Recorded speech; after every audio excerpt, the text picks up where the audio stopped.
No, I'm not a writer. Okay. Something is about to break.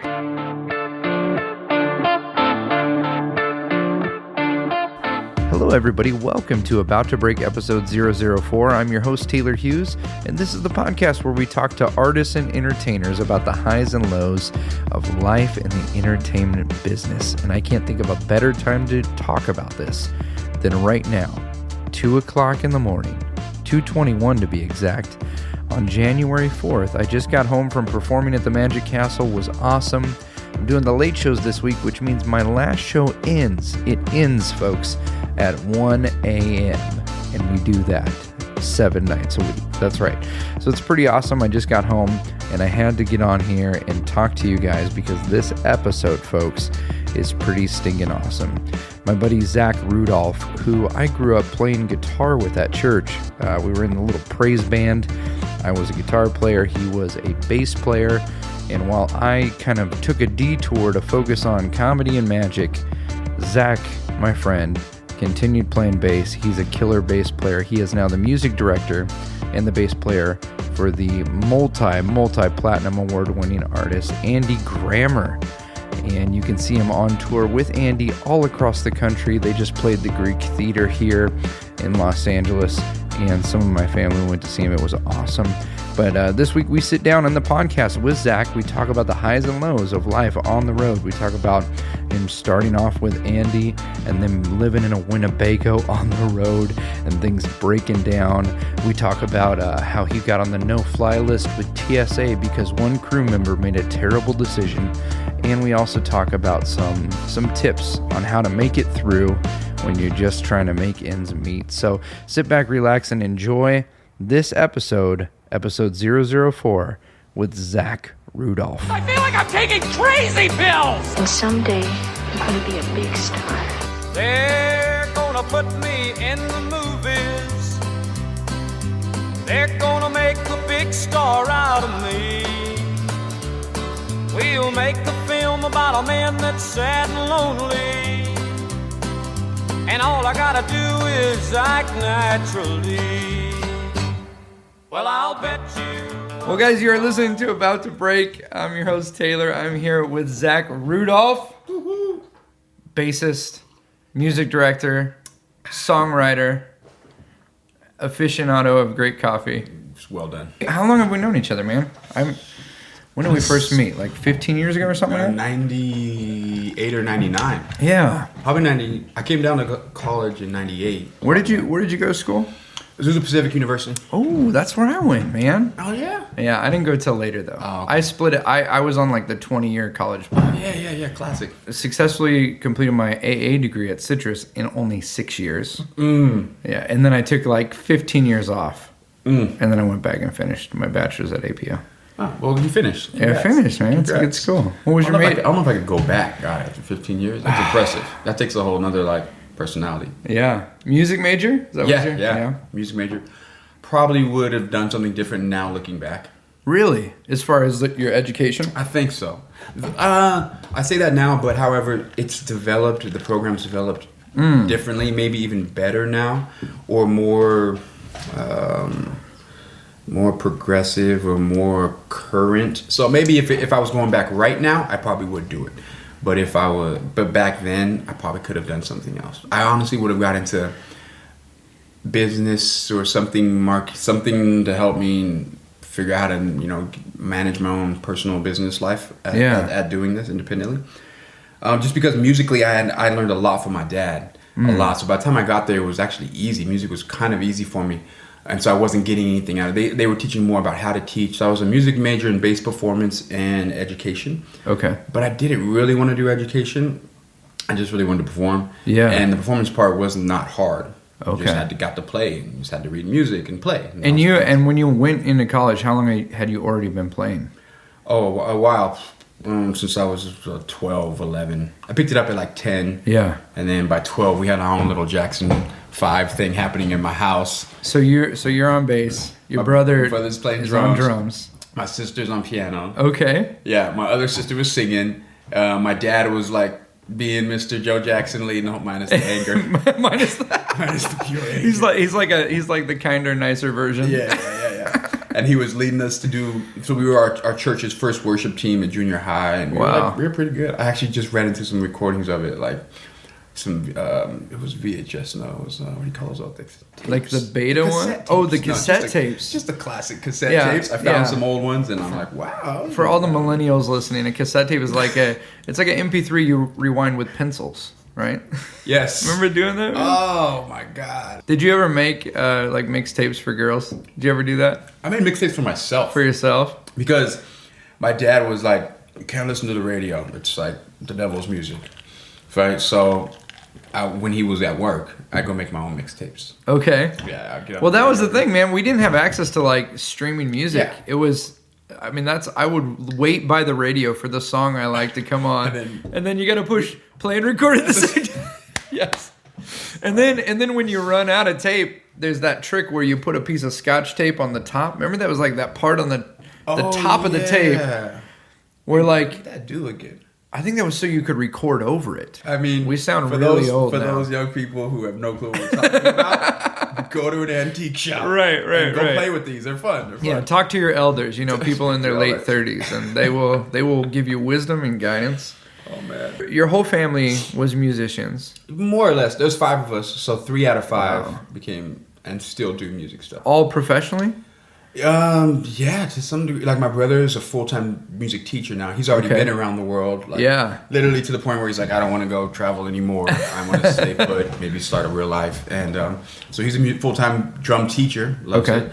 And then my sister she works with handicapped children as well through schools and stuff. But at the same time, she's also a piano teacher and an instructor at a school, a church school in Pasadena. So you went to school and you said you would have done something different, not for a career, but from an educational standpoint. Yeah. What was it you were expecting? Because a lot of people come to LA to study, whether it's to be an actor or to study to be a musician. How much of being successful in that field actually has to do with having a degree? Not a lot. Yeah. I think it's more about the connections with people. Yeah. And then like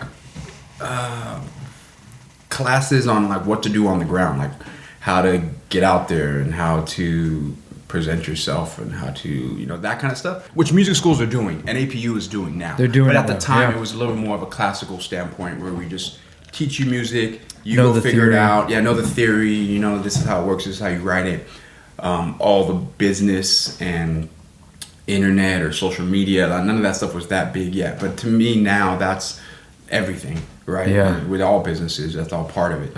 So you graduate college, and then you just start gigging, right? Yeah, start gigging. What was the first gig where it was like, this is steady work? I mean, never. What gig is steady? I love it, man. Are you kidding me? Part of what these conversations are about is like, you could be on the top of the world and feel like, man, this is the greatest thing ever. Yeah. One of my good friends who was on the podcast is a stand-up comic. He was the last stand-up comedian featured on Letterman before Letterman retired. And he goes and he's like, man, I was just on Letterman. And then he comes home and it's like, okay, gotta go, go take out the trash, drive a couple Ubers, do whatever I gotta do, pay the bills, Real. So as someone who says, I love art enough that I'm gonna try to make a living at this. Coming out of college, I actually had friends who were introducing me to gyms, and I became a personal trainer. So right out of school, not having a consistent gig, like we talked about, I had played for this person a little bit here, go do a show here, but then my most consistent thing was being a personal trainer. Yeah. So I was working at a gym not far from the college when I was done living in an apartment there, and working as a personal trainer / nighttime try to get gigs musician guy. Yeah. All right, so I did that for a while. It was too long. I should have just sucked it up and like balls to the wall, went all music. Yeah. But I was kind of scared because I was like, this is relatively consistent. This whole personal training. Yeah, there's that scary moment where you say, okay, I'm gonna give up the thing that's steady. Yeah. And so it took me a while. It took me too long. I look back now and I'm like, come on, dude. Why were you so chicken? Like, what was the deal? Why were you afraid of? And I came from a family that was always it was very obvious that we were always broke. There was always talk about, we don't have enough for that. So all of a sudden I get out of college and I have a relatively consistent money for myself as a personal trainer. Right. That's better than what I'm making in $75 a bar gig or whatever. Yeah. Hustling around Oh, people. yeah. So I'm like, for 10 years, I was musician / trainer. So I wish I would have manned up a little sooner and just really went for it. But at the same time, there was nothing, there was no reason to, as from what I thought, as far as nothing was happening in the music department. It was always a sporadic gig. It was something for this dude, something for this dude, play for this girl. That was cool. She didn't call again after that because she's doing something else or whatever. Right. So I was always waiting for something to land consistently before I cut the training thing completely. I had a steady full-time job. I stepped away from that for, a number of reasons, but it's crazy how when you actually say, okay, I'm going to do this, things start moving that direction. Start moving that direction, exactly. And so all of a sudden, I got more gigs with somebody to the point where I was like, God, I was getting up early in the morning to train people before they go to work, right? And that didn't used to be too bad, but I'm like, man, I'm gigging every night now, and this is hard. I got to get up at the crack of dawn to this. So I started to actually dislike personal training, which was like kind of starting to despise it a little. Well, it's funny because like the idea of gigging at night, the thing that makes you good at that, being able to stay up late, being able to have clarity, exactly, is the thing that makes you terrible at like waking up at 6 a.m. So it literally started to play like a physical toll on me. I was like hurting, late, staying up late, getting up, training people, just dragging through the day. So that was another sign too that like, okay, something's got to change. I'm physically you just can't keep doing both of these things. And then right about that time, when would this be? What? Oh God, I'm terrible with timeline. It's okay. To me, again, a plus and a minus in my personality is I'm like here and I'm present. I'm now. See, that's you asked good, me. You asked me what happened yesterday. Couldn't even tell you. A lot of the opportunities that I've been blessed with have been just being present and being available to people, and all of a sudden, something happens. Yeah. How much of that is an actual moment of somebody giving you an opportunity, and how much of it is a mindset of like, I'm gonna shift my focus. I'm actually gonna go for this, or Both. I think you just have to keep at it. If you have the mindset, if you keep at it, that something will break for you. Yeah. Then I think that's obviously more of it than just somebody going, "Hey, I've been looking for you." You know what I mean? Malcolm Gladwell, a big Malcolm Gladwell fan. Good stuff. But he was just some of the book Outliers. I think he was talking about how those people who are really successful just don't stop doing it 1,000 times. You just do it again, you do it again, you do it again, and then there's a little bit of luck involved, I think, especially here in LA. There's so many people trying to do the same thing you're doing, so there's a piece of luck, but then you can't just sit back and go like, oh, well, it's me. When's somebody gonna pick me? Just keep practicing your craft and keep at it. The expert is just an amateur who didn't quit. Every kid took piano lessons, or every kid. I do magic. Every kid got a magic kit. Yeah. I'm the dork who didn't grow up out of it. Like, you know what I mean? With it. Yeah. But you're the musician who you did the 30 minutes that's required, and then you played for 3 more hours because you loved it. Right. And then you become an adult and you're fighting like real life. You're like, I gotta keep at it. That's the hard part too.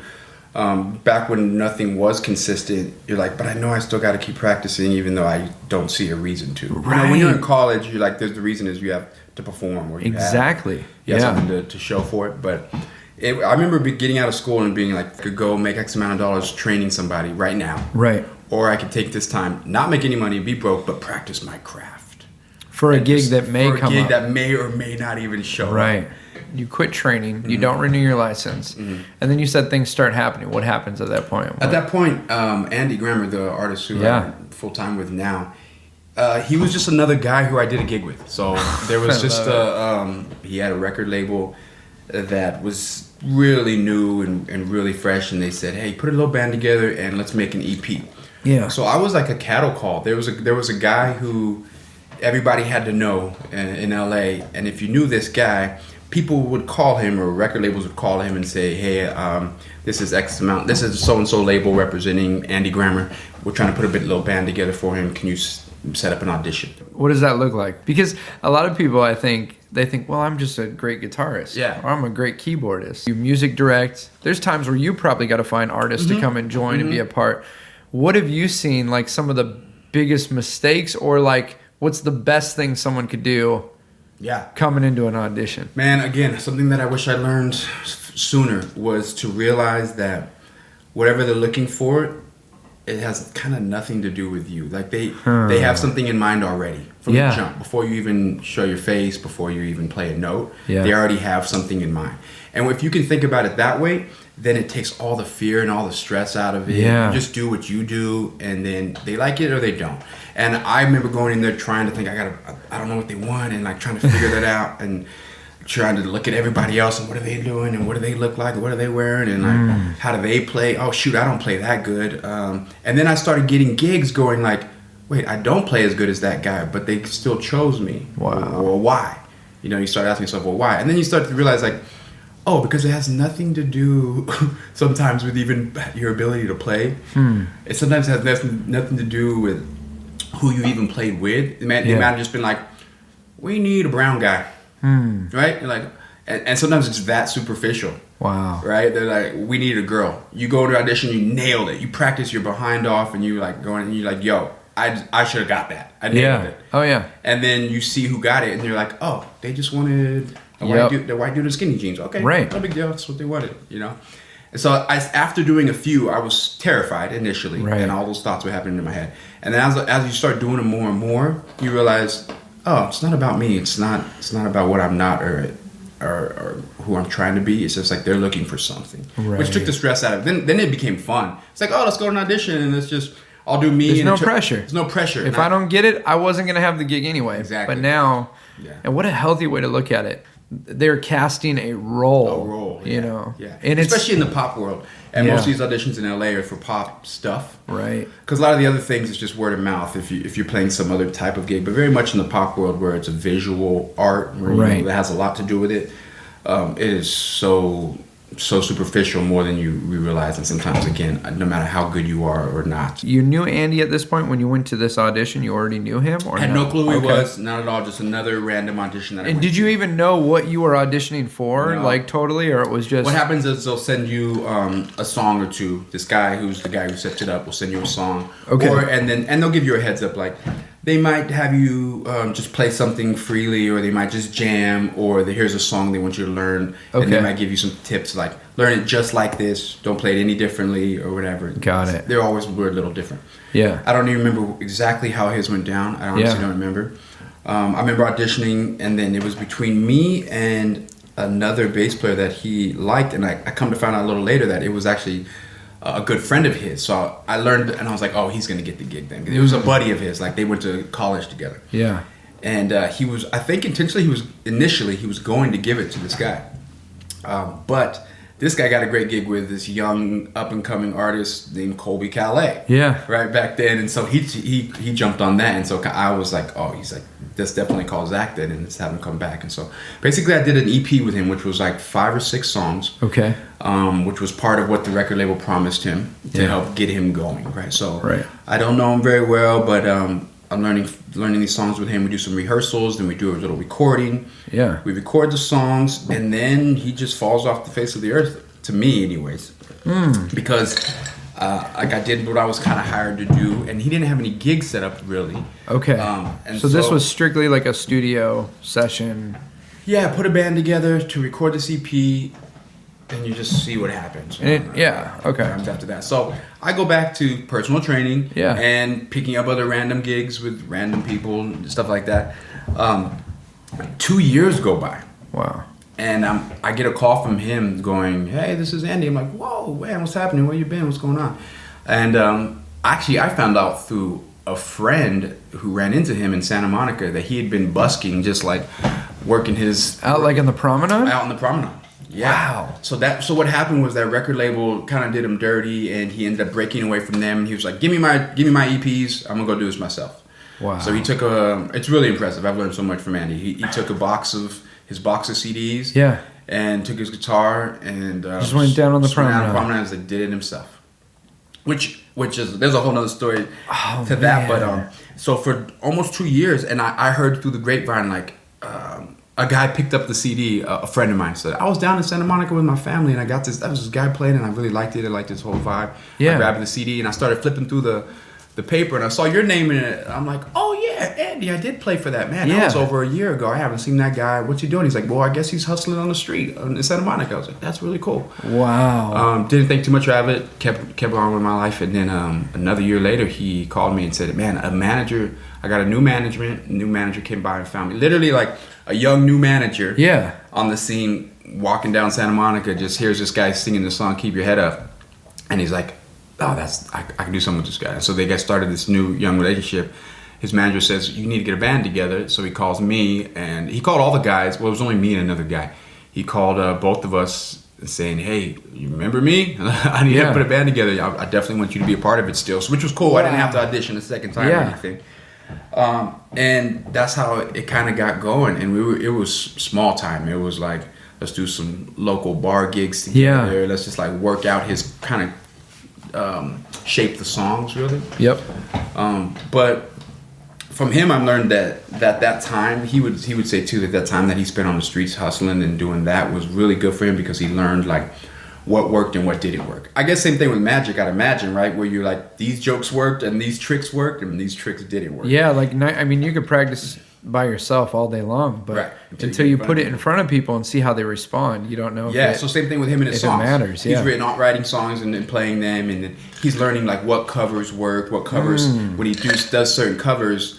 When he sings them, people stop, or then he can pull them in, and then he can do his song, and then like, oh, they like that song. So that's kind of how he got Keep Your Head Up going. He actually wrote that as a encouragement to himself. Like, he was so exhausted of doing it, and he was telling himself to keep his head up and like keep at it. Well, because how many people would have quit after the record deal? After you do the demo and they do them wrong. Yeah. How many people walk away at that point and just go, "Well, I guess it wasn't supposed to be." That's what I've learned a lot from him. Is like he's not the most amazing vocalist. He can sing. He's not, but he's not going to just wow you with his voice, and you're going to like stop and give him $1 million contract, right? He's not an amazing guitar player. He's not gonna like John Mayer you with some crazy chord structure. He's just really hard worker and doesn't quit. Like he mentally gets what we were talking about, where you're like, I get if I do this 1 million times, one of these are gonna land. Like one of these is gonna work. You know, he really, really believes that, and still now. It's funny. I keep coming back to that. Jerry Seinfeld says that. He's like, people act like certain people are lucky in entertainment or in music or in film. He said, you want to know who does those things? The people that want to do that more than anything else. The people who at one point had a steady gig and gave it up and said, okay, I'm going to go roll the dice and play a couple bar shows and make $15 a piece. Right. You know what I mean? Yeah. So funny. So some of the first gigs we did was a little bar in Santa Monica called O'Brien's. We still talk about this. That like after we've done big stuff, me and him look at each other and they're like, "Yo, remember O'Brien?" Is it still there? Oh yeah. Have you guys gone back? Man, I haven't been there in a long time. You guys should go. But back. I remember that would be rad. And I remember his manager on the side who was really good and really rough, going, "Oh, that was terrible." He would be treating Andy as if he was performing for like a big thing, which was great. And he's like giving him notes at the bar show. Yeah, giving him notes and like telling him, don't do that again. Don't do that song. That didn't work, or like stuff like that. And they still have he's still his manager now. They still have a great relationship, and he is a lot of reason why Andy is where he is as well. But so you guys are at O'Brien's. So our first thing was opening for the Plain White Tees. Oh, cool. Yeah. And that was our first tour. Right. And so this was a tour. This wasn't like a one-off. Yeah, opening. This was going to be our first official tour. It wasn't like some artists where you just land into a bus life and you're right. His management was able. That manager was up with the song "Keep Your Head Up." Was able to get him a little record deal. Okay. Which was enough money to buy him a vehicle and like a new guitar, and we hit the road. It was just me, him, and the drummer, and he got a Tahoe. And it wasn't even a new Tahoe. It was like a couple years old at the time. It was already used, but he had enough money to buy a new Tahoe or buy a car. And you're driving to the gig. We're following their tour bus around the nation. Oh my goodness! Crazy. What is that like? Oh man, stories. I mean, this thing would break down on us. We didn't know what we were doing. Yeah. We're sharing the driving. Andy's a terrible driver. The crazy thing too about the tour bus life, which we learned later, is like you drive every night and then you arrive. So if you're on a tour bus, like we were following the Plain White T's, right? So literally all over the nation. Let's say we're in Jacksonville, Florida, and then you play that show, which is one of our first shows, that's why I remember that. And then they hop on their bus after the show, they go to bed, and then they wake up in Atlanta. Right. Which is, I don't know, 800 miles, not that's a little far, 600 miles away or whatever. Yeah. Right? And we have to catch up. So a lot of times we would play the show. Mind you, we're packing like our own merch. We had like a Yakima bag on top holding our suitcases. You have like a trailer or all the gear's all in equipment's the top? in there. So you bringing your own backline stuff? Bringing our own backline stuff. It's a full Tahoe with only enough room for 3 people because it's just gear all around. It's like drum set and amp and everything. Yeah. Bass, drum set, guitar, everything's in there. And like whoever's in the back seat's kind of squished with all the gear. Yeah. And then it was crazy. So you do the show and you couldn't even hang out sometimes because if you had to go drive pretty far, you'd start driving right away to at least get a piece of the drive done. Right. Then and this is before this is when we were doing Priceline and again Andy's in charge of all the logistics. He has no manager, he has no tour manager, nothing, and he's terrible at this. Yeah. He would tell you he is the worst at it. So we're relying, me and the drummer, Mike are relying on him to like set. So we're driving, he's like, let me Priceline, let me hotwire a hotel. You get some cheap, nasty. And you have there's no budget. Right? Budget. I mean, it's in fact, his goal was to try to do hotels under $50 a night. It's like, this is how much we're making for the gig. Everything comes out of that. Yeah. So we crashed for a little bit. I mean, there was times where we slept like 4 hours and we had to get back on the road in order to be there by sound check time for ourselves, Wow. That happened. That we did, and it wasn't like we were so hungry and happy. Yeah. It's one of those things you just don't even care. Yeah. You're like, we did it for Plain White T's, and then came home for a little bit. And what kind of venues are you playing at this point? Like House of Blues, 800 probably. Key Club kind of like. Yeah, but you're at the bottom of the barrel. We're opening before the opener for the Plain White T's, so we're the first of 3. Yep. And you get nothing. You get this much stage. You get like 4x4, and we're squeezing us. We're all tight packed in there. You get 0 sound check. They're like, hey, sorry, we ran out of time for you guys. People aren't buying merch because they weren't there to even hear your music. Exactly. You're playing and the lights are still on, you turn the lights off. Oh, man, people are still coming in. It just is what it is. Yeah. But we did that with them. Then we got on another tour with Colby Calais. Yeah. But same thing, followed them around in our Tahoe. We called the Tahoe Precious. Because she was big and black. She was a big black Tahoe. Andy hates it, but it was good. We'd hop in Precious. We'd follow them to the next tour. So Colby Calais, and then, so then we moved up finally to what, so we did 2 or 3 tours, 3 in that Tahoe. Like just grinding in that Tahoe. We finally by the 3rd one, we got a trailer and pulled some stuff in the Tahoe. But I'm talking like breaking down in Kansas City, going like just all of the above. It's still having to figure out a way to get to the gig. Yeah. And just logistically, I look back now and I'm like, I wouldn't have put up with that, but we did, and we had a great time. Yeah, we had so much fun. We had so much fun. And like, how grateful are you that you didn't? Not that you weren't wise enough, but like you said, you wouldn't put up with it now, but you did. Yeah. And now look at what you guys got to do since then. Yeah. It's one of those things like you don't know what you don't know. We didn't realize it could be even any better. Really. Yeah. We're just going for it.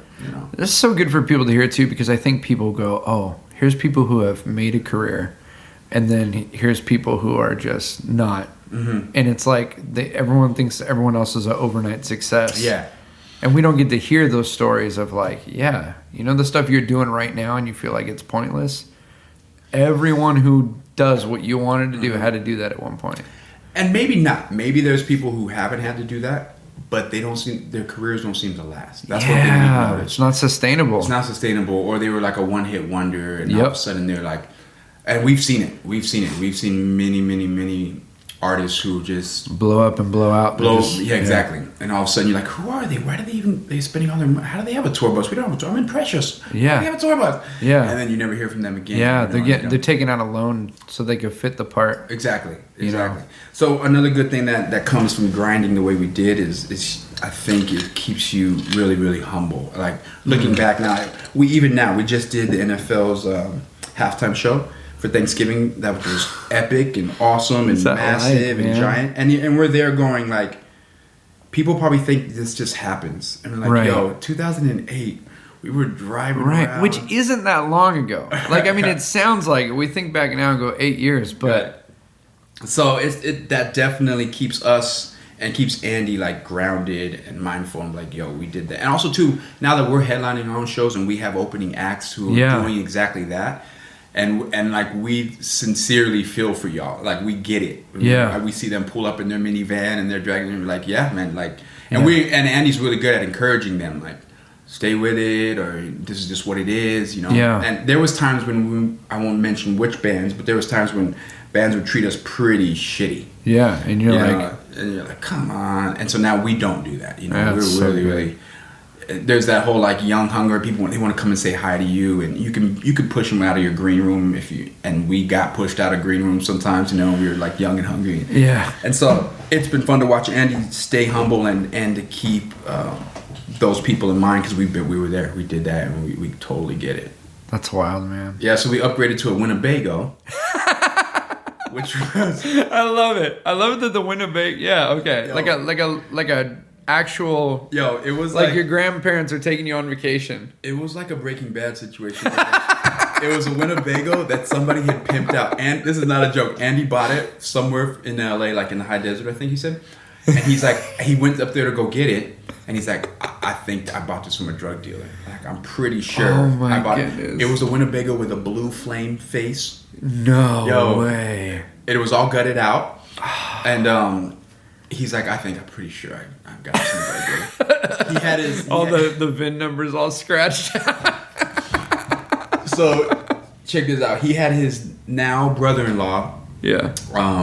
who was really handy. The dude can make anything. So he had him gut it and make makeshift beds, and we turned it into our own Oh little my tour bus. goodness.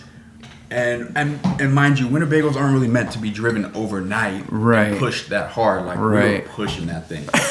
That thing broke down on us so many times. The air conditioning, middle of summer, we're in the south, and the AC's breaking. We're Yeah. sweating balls, just like trying to sleep. We had stupid stuff. We hired a driver. This kid was like 20 years old, out of Chicago, been making pizzas most of his days, hadn't like driven anything bigger than a box truck, and we're asking him to drive overnight. Yeah. Many times we're on the road and I hear, I wake up, what? He's like, oh, I was falling asleep. All right, so it pays $10 an hour and Yeah. all the 5-hour energy you can handle. Yep. We did that. I'm trying to remember who we were opening for when we had the Winnebago. So we had the Winnebago for a season. There was the Winnebago, and like even now, me and Andy, we talk about it. We see one on the road and we just look at it and we're like, Yeah. And even he too, he's like, man, what was I thinking? That was terrible. Like, at the time, he was so oblivious to like, that was dangerous. Like that thing Right.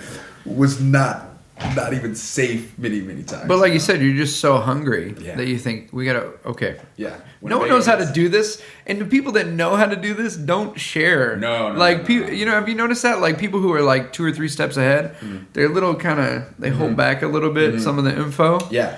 And we definitely noticed that, and that's why if anybody speaks to Andy, he will quickly he'll tell you. Yeah. He was not afraid to let you know everything. Yeah. All the steps. In fact, I've seen him speak to young people, give them all of it, and then they're terrified. They're like, "Oh, I don't want to do all of overwhelmed, that." yeah. He's like, "This is what you're gonna have to do.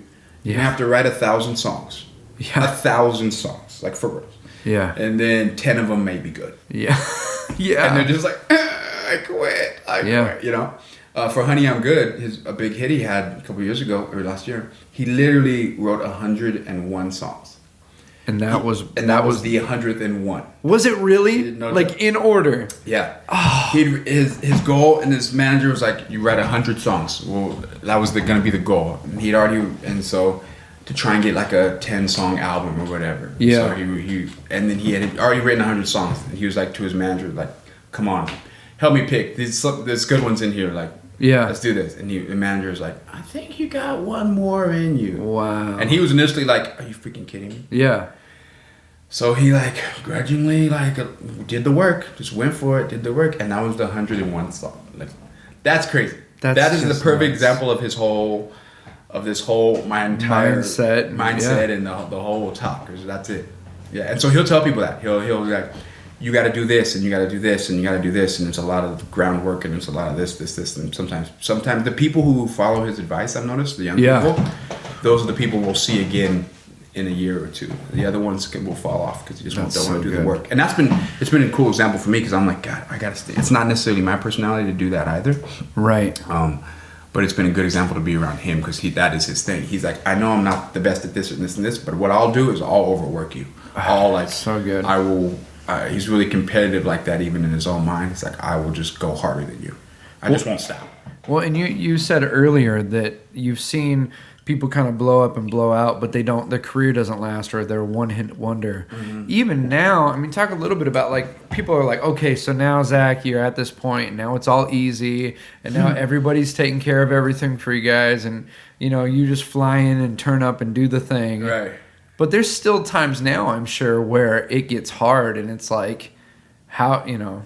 Yeah. Oh, God, yeah. Life on the road in general, and you got a family, you know. Yeah. It just changes because it went from, like, it was exciting now to, man, lately, in fact, Andy's been feeling this too, and we're like, man, if we don't get out of this country, we are going to lose our mind. Like, I've literally hit all 50 states. Yeah. In every part of those states. Every part of those states, people are like, you know, you meet somebody and they're like, I'm from Kenosha, Wisconsin. They're like, where are you from? They're like, oh, you've never heard of it. I'm like, try me. I've eaten at that Whataburger 4 times. try me. So I've done my laundry in your state, in your city. So even now, we got the last tour we just finished. We're like, we've been to these places. So some of the lust, the glitz and the glam of going to, I don't know, Minneapolis or New York is like, I remember the first time going to New York and just being kaboom, my mind's blown, right? And now it's like, now I kind of don't like going to New York because you go broke. Hanging out in New York. You're like, I made this much, but I spent twice as much. Yeah. New York one day is equivalent to about, I don't know, 3-4 days in middle America as far as like just what things cost, right? Yep.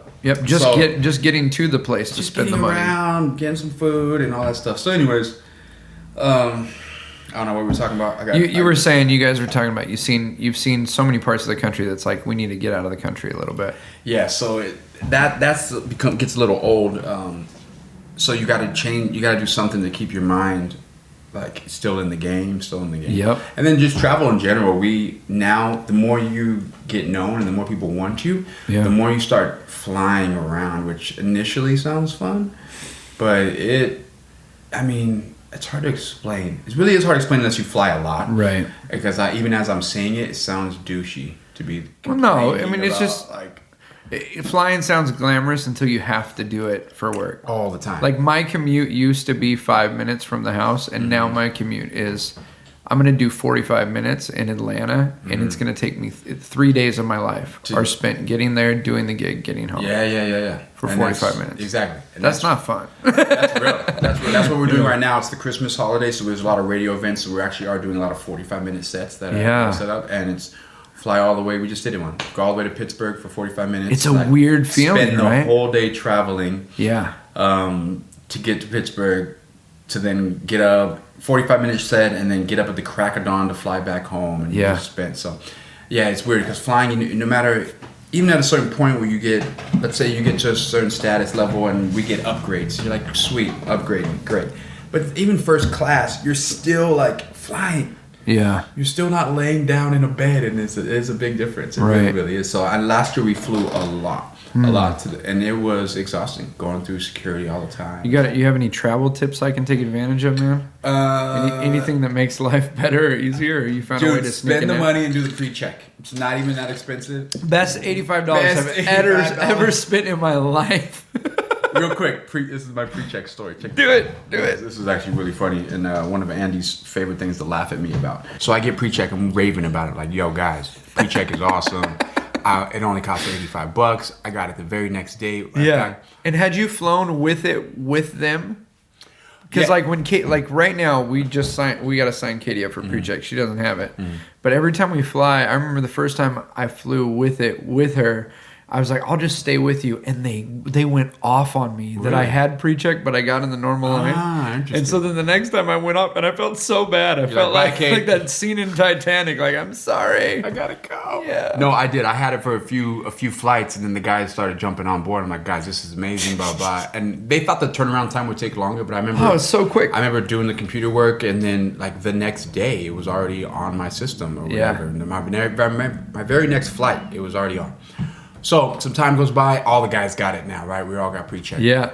Our operations getting a little bit bigger, and we need to hire a new guy who's kind of like a tech / guitar guy / do it all the guy, right? Okay. So I recommend this young guy who just graduated from APU not that long ago. Green, awesome heart, really wants to work, hard worker. Yep. But he never toured before. Not the end of the world, because those type of people don't cost too much money either. Right, yeah. So we get him on board, and he wants to be all Mr. I got everything I need. So he actually gets a Pelican, just like this, what we got here.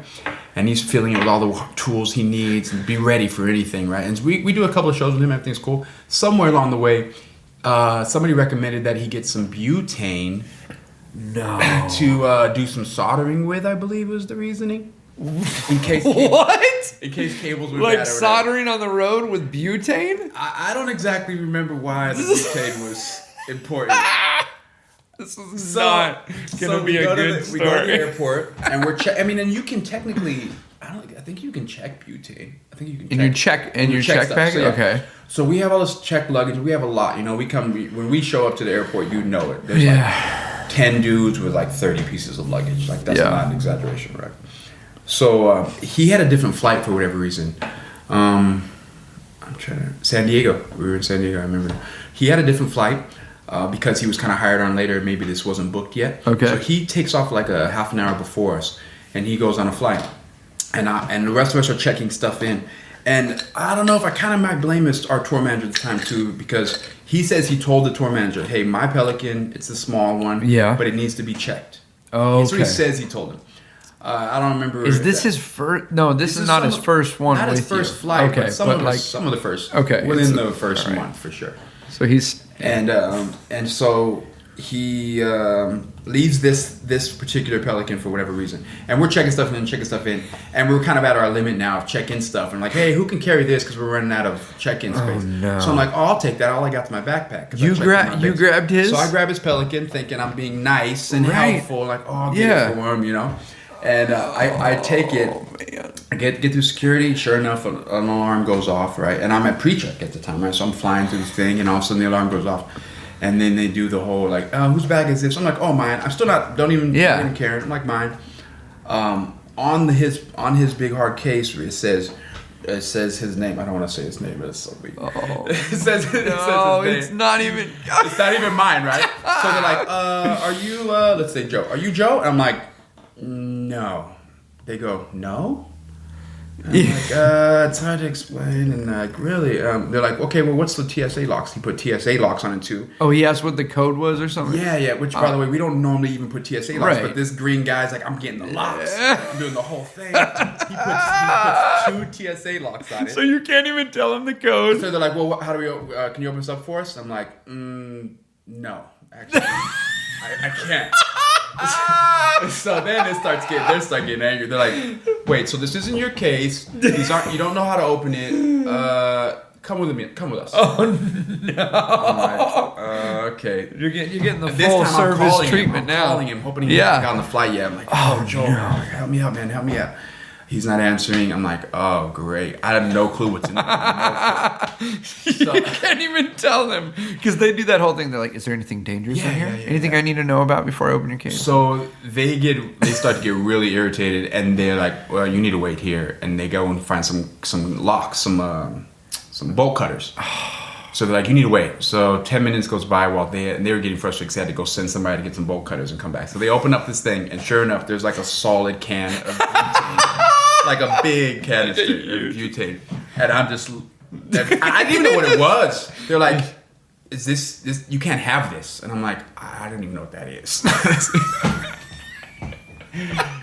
Oh man. You're just like, listen, there's no scenario where I'm going to get. I was just trying to be the nice guy. Just trying to be nice.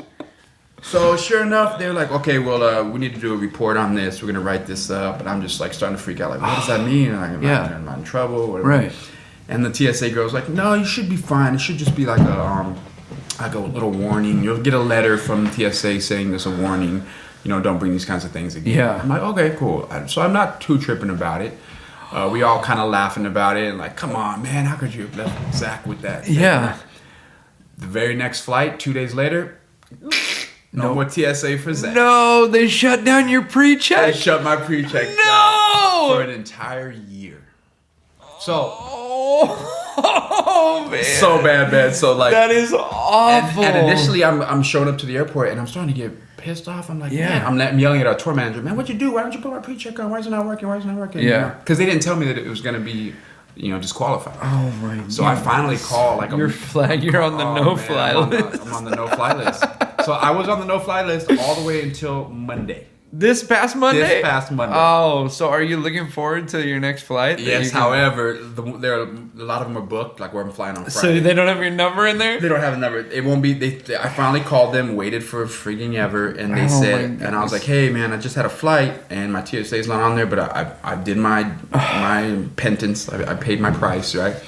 What's up with my pre-check coming out?" And like, well, if you bought it before the date, it's not in that. They can't add it. Yeah, not until this sounds like such a privileged conversation. Such a 1%. But people who do not live in airports.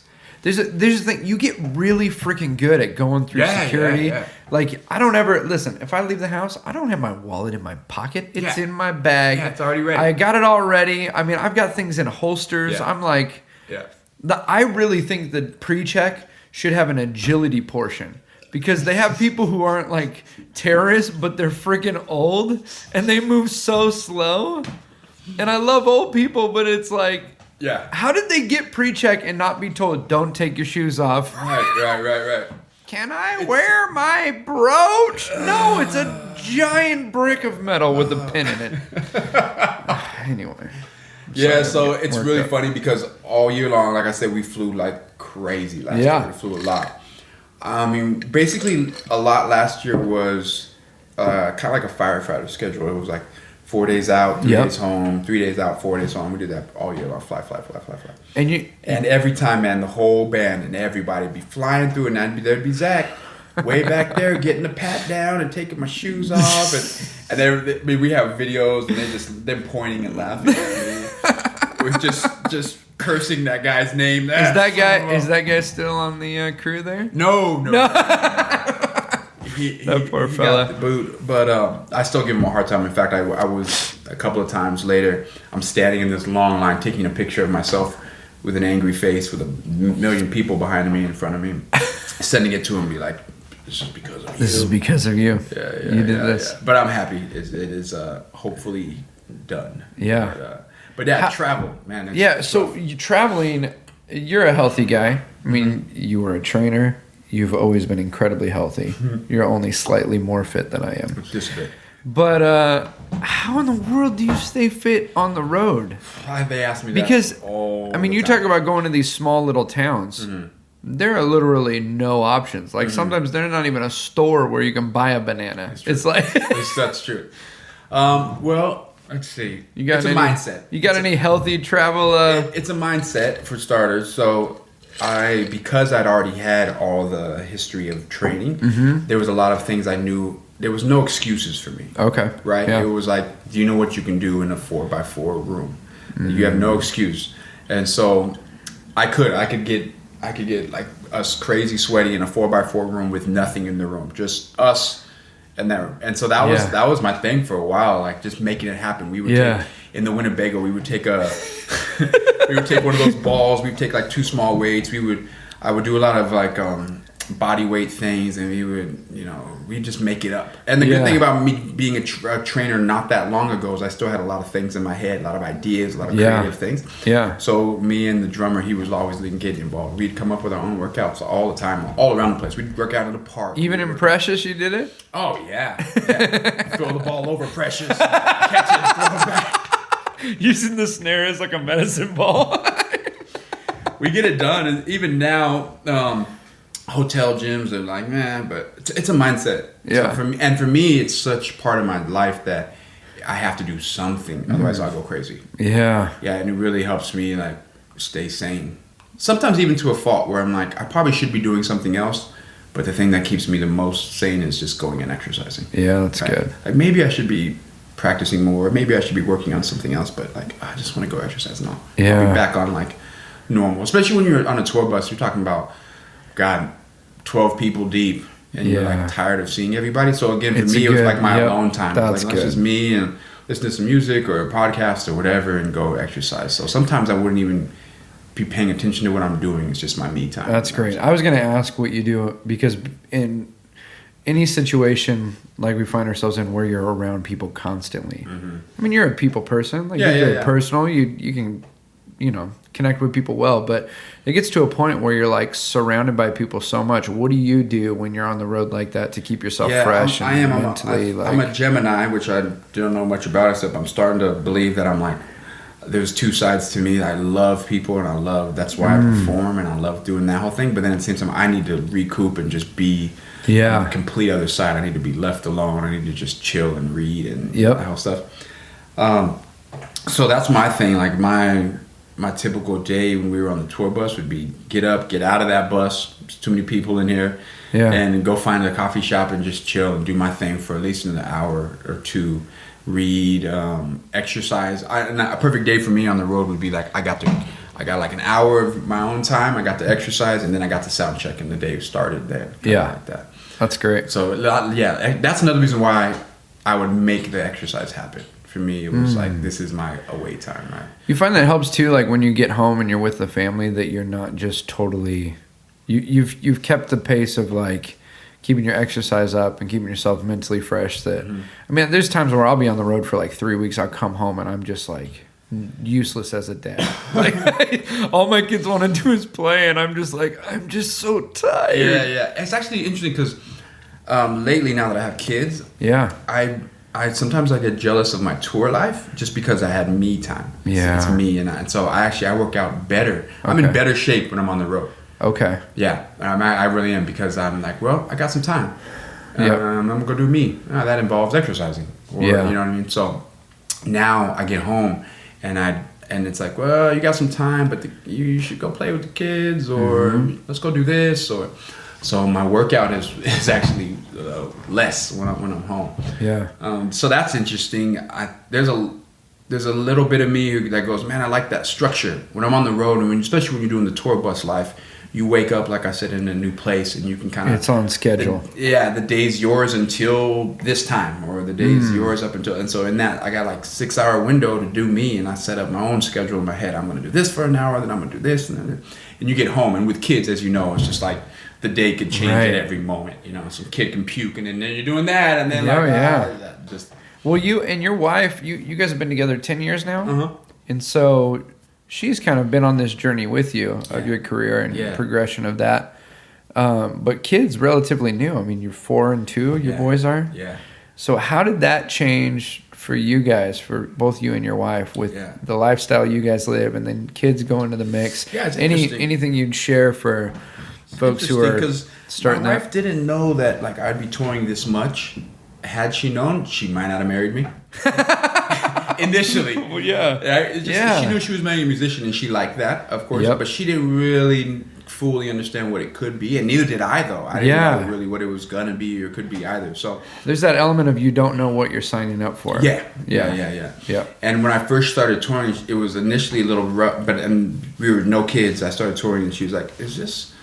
Okay, let's figure this out. I didn't realize this is what I was signing up for, And so there was a moment where we had to work that out, and time goes by, and so we went 5 years of me off and on touring with no kids, and by the second or third year, we figured it out. We're like, okay, cool, get in the groove. We get in the groove, and and it's much easier as adults. You don't change that much that fast, so a week or two can go by, and I could call her, and she'd be the same person she was, right, and so we figured that out. We were able to maintain that, but as soon as you have kids, they change so fast too. It was actually good. Yeah, that's huge. I never thought about that. As adults, we're kind of the same people from week to week. But kids, it's drastic. Especially when they're little. Yeah. As soon as I had kids, touring became harder for me than it was for her.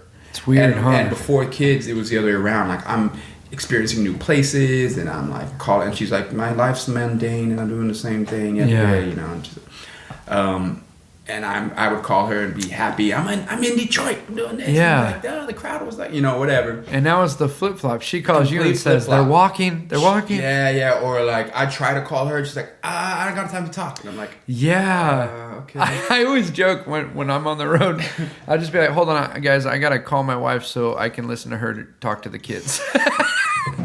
Like I'll call and be like, hey honey, what's going on? You'll be like, hey guys, did you guys move that thing I asked you to move? Yeah. Yeah?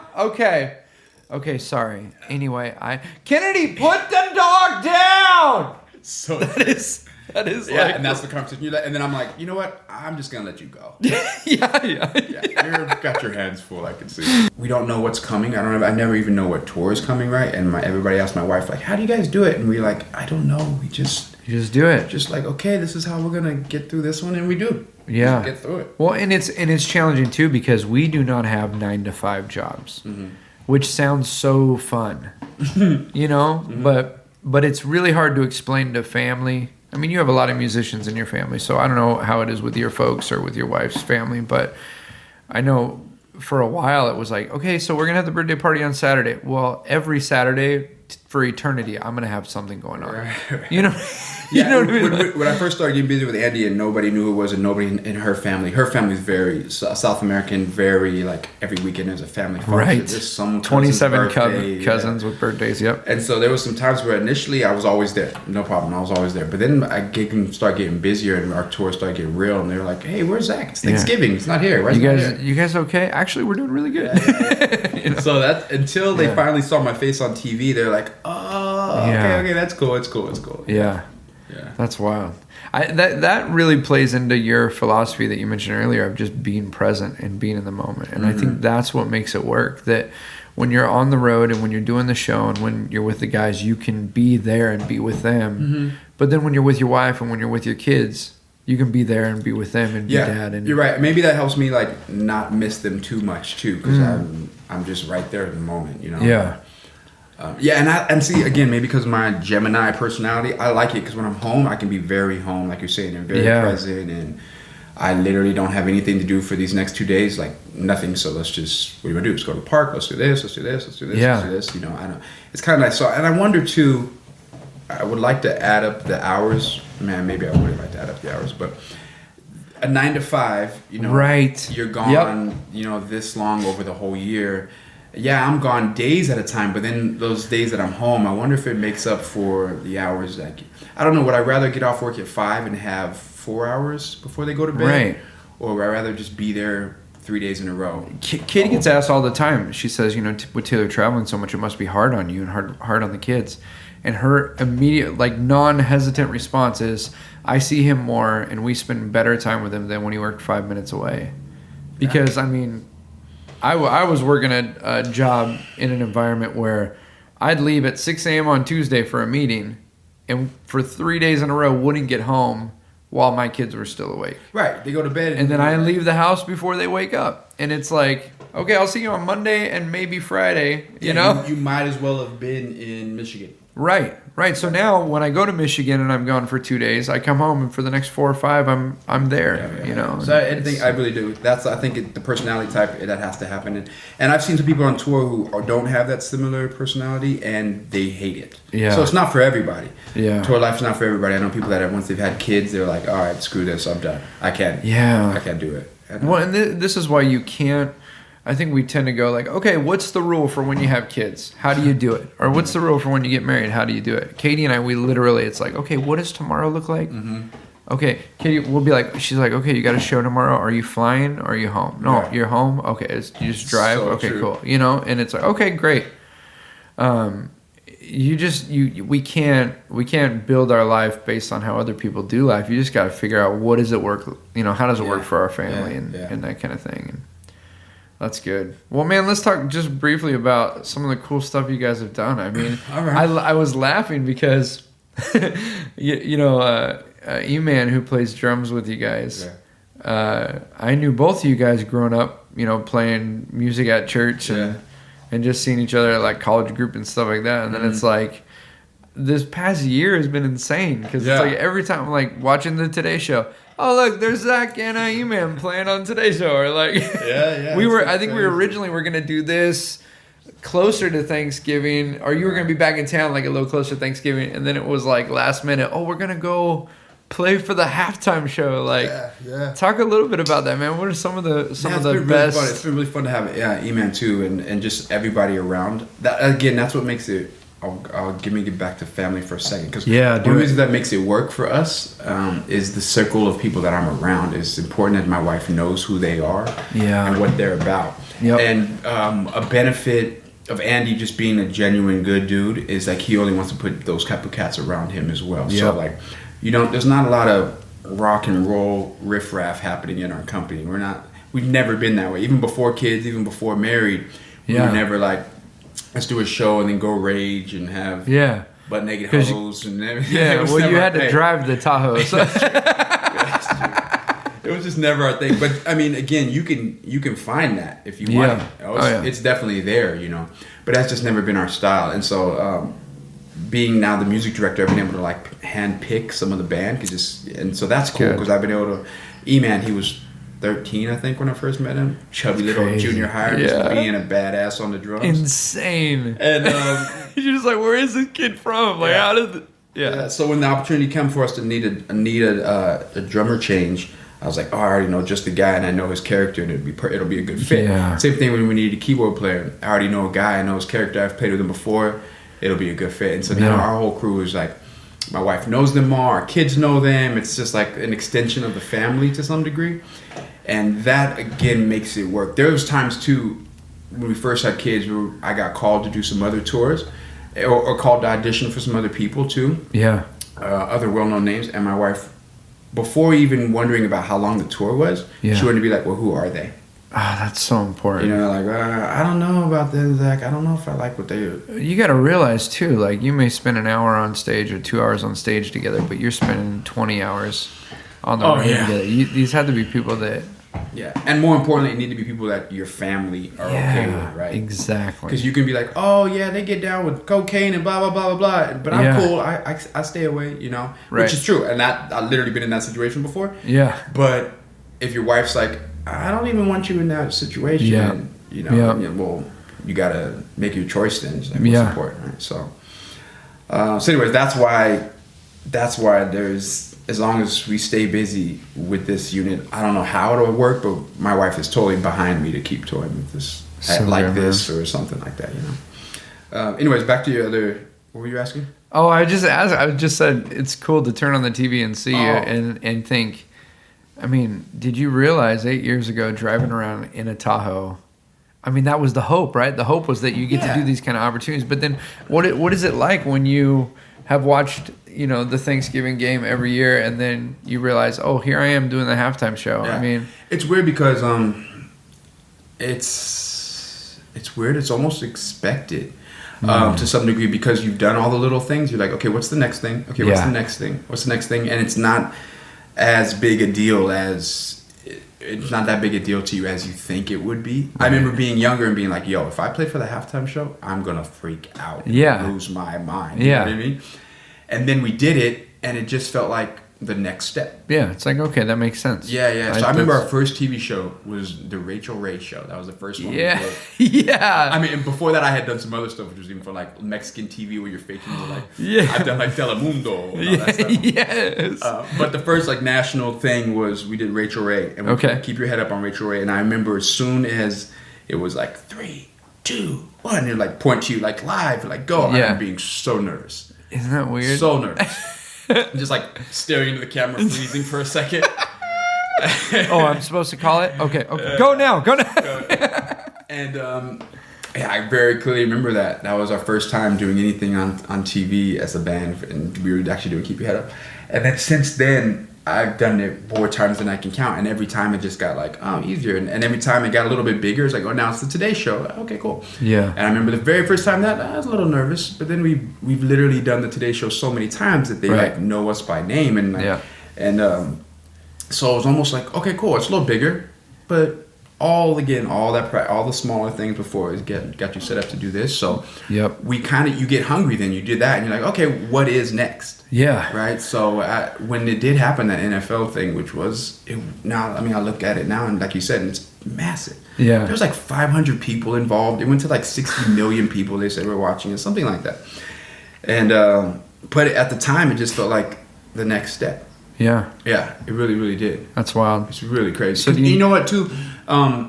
What people didn't see, again, what you don't see, set us up for that. So last year, in all of our flying around, what we did get set up with doing stadium. People were like, what was it like in the stadium? And I thought about it. I'm like, you know what? It felt right because we'd already done some stadium things. We had played for the Brewers, like post. We did a couple of baseball post game shows. Oh, cool. So we're like in the middle of the diamond in the field. Yep. We'd been like even just the idea of a stage on a field in a stadium sounds crazy, but we actually we thought about it. We're like, we did 4 of these already. Huh. Yeah, they weren't televised. Yeah. Or whatever, but we're like, it was all practice for like this big one. That's wild. Yeah, we did something for the Mets. We did something for the Brewers. A hockey game. That one was televised. It was in Denver, and I was like, okay, this one's kind of a big deal. It's on TV. We're playing the hockey thing at the Denver Stadium. But again, that was just, and that one had pyrotechnics, so all of a sudden it's like a little bit bigger. Yeah. But that was just the rehearsal for the NFL show, which was pyrotechnics. Now let's add dancers, and let's add drums, and let's add, video screens, and it was just the next step. It really was. That's great. So all these things that we've been doing, it just feels right. Right, but doesn't make it any easier because now you're like, God, what do I? It's like so hard to stay. For Andy too to be the songwriter, to be the predominantly busting out the songs, you gotta it's a lot of pressure. It is, right? Yeah. I mean, because we talk about like you get the gig and that's great, but then what's the next gig? But for a songwriter they are the product. You know what I mean? Yeah. And it's like, okay, that was amazing. Everyone loved it. You could win Song of the Year. What's the next song? Yeah. What's next? And for so many artists, they have 10 years or 15 years to develop their music, and then they got 2 years to come up with a whole new. So it's been fun. I mean, he's the best at it. He really is, because he's sees the long term. He just wants to. So he knows that if I'm going to make this a full career, like if I'm going to be Bruce Springsteen and playing this in my 60s, I just got to keep at it. And what does that look like when you're on the road? Are you writing on the road or? Yeah, last tour for the first time. I mean, talk about going from a Tahoe to now we have 2 tour buses. Yeah, because our crew's gotten so big, and he really wanted to, and he kind of had to, in order to stay relative, he's got to keep writing songs and keep hopefully putting out some hits. Yeah. And so we got a second tour bus that we flipped the back of it into a recording studio. So like a setup like this, our guitar player is an amazing dude who can build anything as well. And we ripped there was a couch out there. Ripped the bed. Ripped the queen bed out of the back of the tour bus and turned it into a studio on the move.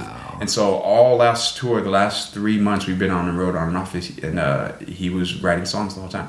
So he wrote about 50, 60 songs while we were on the road. I want to know, what would you tell guys who are coming up trying to make it happen?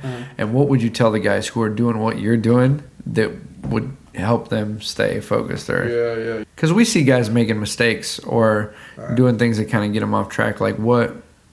Yeah, I think what helps you. And it's funny, I was talking to some of the guys from Gavin DeGraw's band, and it's easy to not grow up if you're doing tour life because some things are set up for you. You don't have to.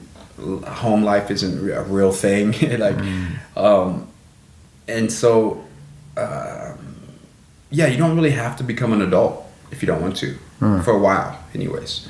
But you got to take the time to figure yourself out.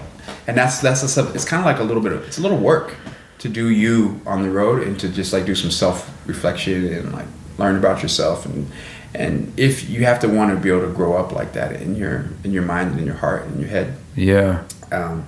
So I'd recommend you do that because there will be a time where you stop touring and then you're going to have to be you don't want to be 45 and be like, I know nothing about life. You know what I mean? We see that even with in sports. Yeah. I got to spend some time with the Packers and did a pregame thing with them and talking with some of these guys. It's like you have a young person who grew up with nothing, and all of a sudden they got a $17 million contract, and then you wonder why like 80% of the players end up broke. Because their life was so scheduled and managed for them. They never set up. Yeah. Even there's a guy on our crew now who's just realizing like, oh man, I guess I do, if I want to make it to the next step in life, not on tour, I do need to learn about myself, and I got to figure some stuff out. So I would encourage somebody to do that, figure that out. Yeah. And it's so hard to even explain. It sounds like it's ethereal thing. Well, no, but because I think the focus as an entertainer or in music or art is always the thing that you're creating and never the person you're creating. It's always, that's good. You know what I mean? It's always, I want to do this art, but who do you want to be in it? Yeah. I want to get to this point. I want to be touring, and then what? You know? Because your character will keep you there for sure. It's so good. Yeah, and that's hard. But you have to really develop that, and you have to. And I like people. Andy's impressed with me in a few areas, and one of them is that he says I'm really disciplined. At like, I'll make sure I go out of my way to spend some solid time journaling or like reading or staying. And I feel like I have to, otherwise I will fall off the deep end, or you'll make those bad choices. You know what I mean? Yeah. When somebody says, "Hey, do this," or "I got this many girls waiting for you over here," like if I know myself personally, if I don't do what I need to do to like get my mind straight every day, I will fall off. Yep. So, and it's almost like you have people who are trying to like push you. You know, because they like, I feel better about what I'm doing if you're doing it too. You know, yeah. So it's like, okay, I'm gonna have one drink, or I'll have two. That's it, and then I'm gonna walk away, or I'm gonna do this, or I'm gonna make sure I'm in bed by 1 o'clock in the morning. Yeah. So those like, that's what I would tell people too. Is if you're doing this, even if you're a young person doing it, begin to set up boundaries for yourself. Yeah. Even if you don't really know what that looks like set some up for yourself, because in the fear that you might make some bad choices. You know what I mean? Like, set that bedtime for yourself. Be like, you know what? I'm going to go to bed by 1 o'clock because nothing good happens after that. yeah. Or whatever. Or that's like, when you start eating Denny's. Exactly. or do the thing. I'm only going to have X amount of drinks because I know that if I get this way past a certain point. You know what I mean? Yeah. And those are things you don't really want to do because it's like, it feels rigid, and it feels like I'm forcing myself into a box. And when you're on tour, it's like free life. You know, right. Like, what happens in Vegas stays in Vegas type of vibe, you know? And you can't keep that up very long. So if you want to maintain a touring life, or you want to maintain a musician's life that's going to have a lasting career, start making some boundaries for yourself early on. I wish I would have done that sooner. It would have been less strain on my marriage, you know, early into touring. And I would have grown up sooner. Yeah. You know? It was a fine line of like, I don't want to grow up and be a kid forever. I want to like rock and roll forever, you know. But you can do both. You can grow up and still like put on a good show. Yeah. Still be entertaining. Yeah, or you won't be doing it forever. Exactly. You know. Yeah. You'll make a bad choice and then you'll blow yourself out.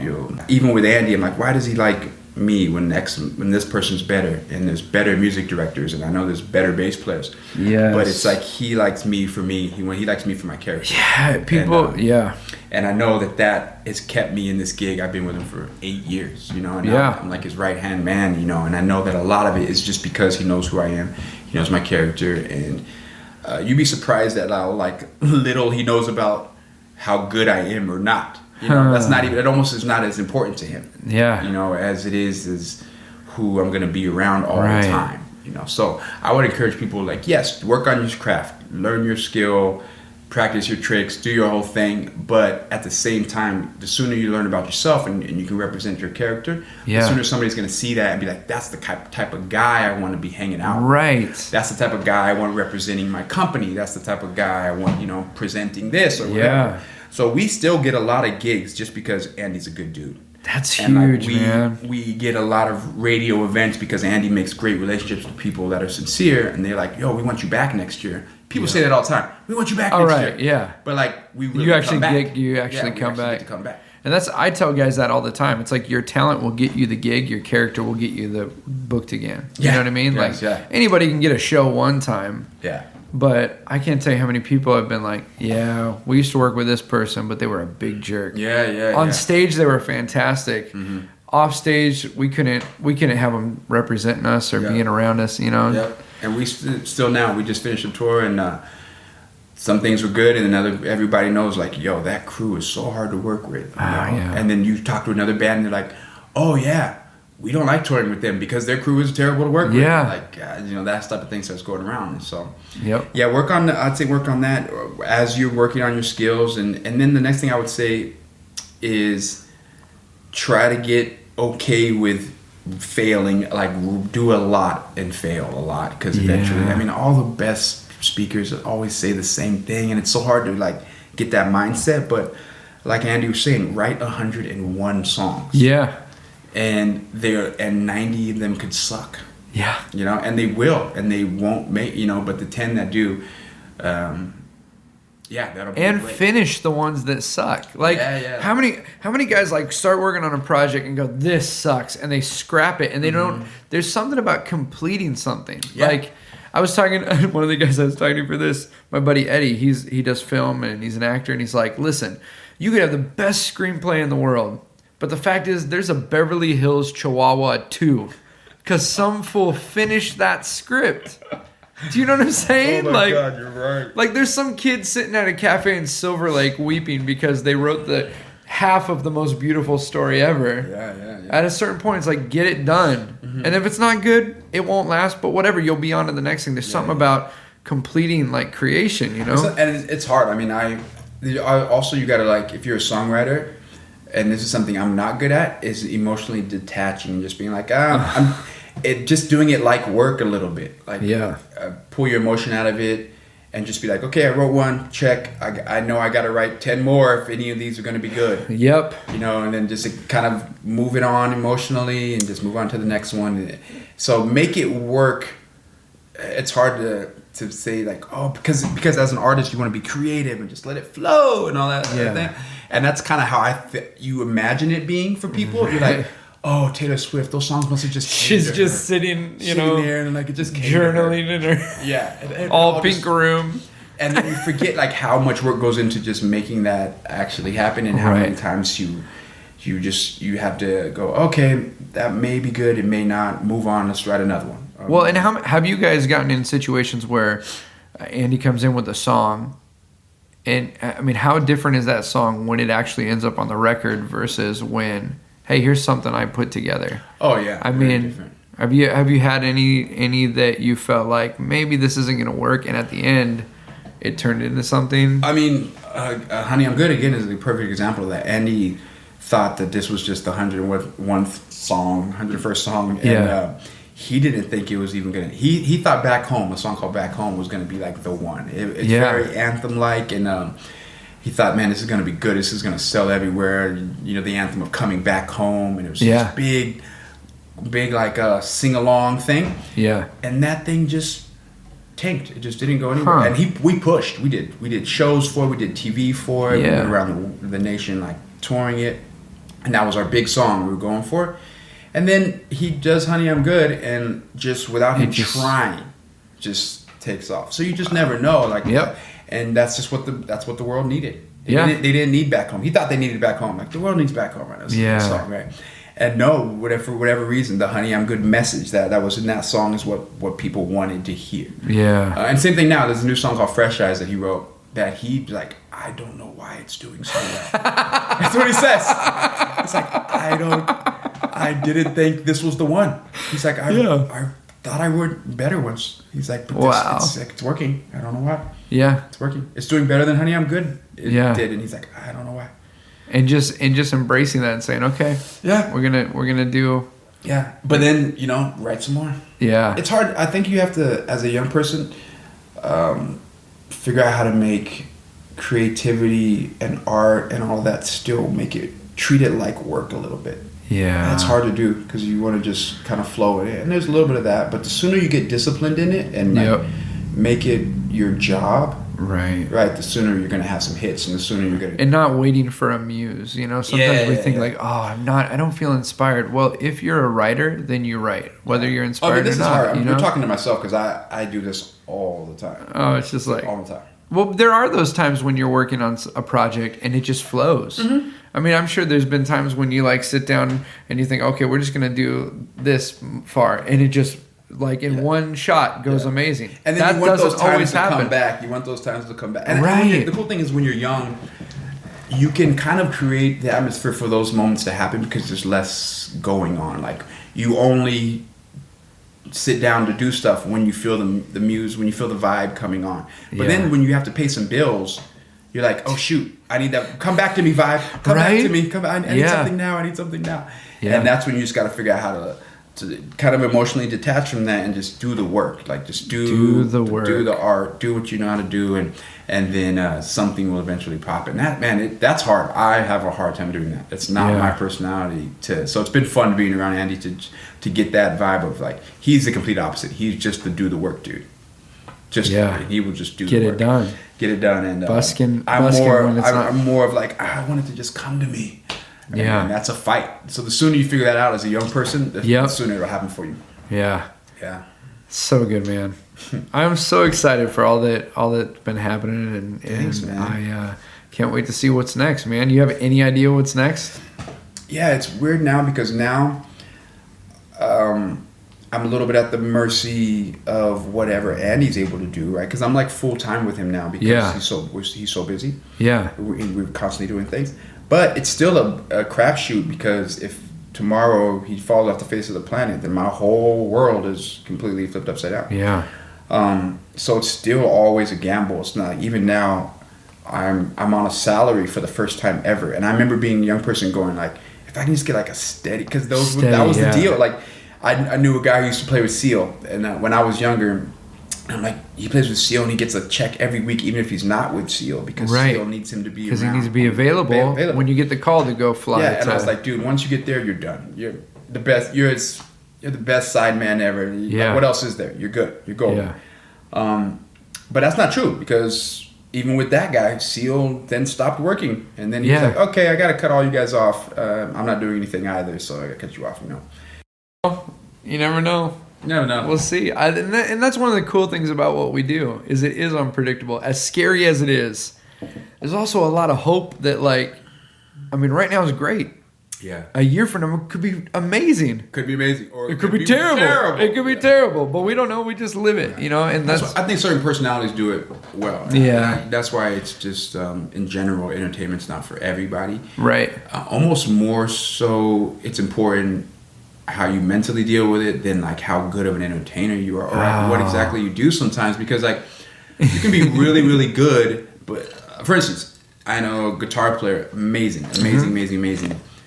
performer, blah, blah, blah, but like doesn't do well just being on the road. Yeah. Or just doesn't mentally like it and deal with it well, and like it's just not. It's gotta be the thing you're supposed to do. Like, people call it like a calling. My buddy Christian calls it a curse. He's a drummer for Maren Morris. She's a country artist. Okay. Just won Country Artist of the Year. And he's like, it's a curse, man. Like he's like, I wish I could go make $100,000 doing a desk job. Yeah. And enjoy it. Yeah. He's like, but if someone said, I'm gonna give you $100,000 to go sit at a desk for 8 hours, or I'm gonna give you $20,000 to go on the road and play drums, he's like, I would take the job playing drums. Yeah. Because it's it's a good curse, but it's a curse, man. Yeah. It's the thing you got to do. The more I learn about myself, the more you don't like yourself in a way. The more you know about yourself, you're like, God, I need to fix that. And one of the problems that I have with my Gemini-ness is like, so at times I really just want a 9 to 5. I really just like, can I just go do the same thing for a while? Like because I'm good at it. And then that's I'm kind of good at it too.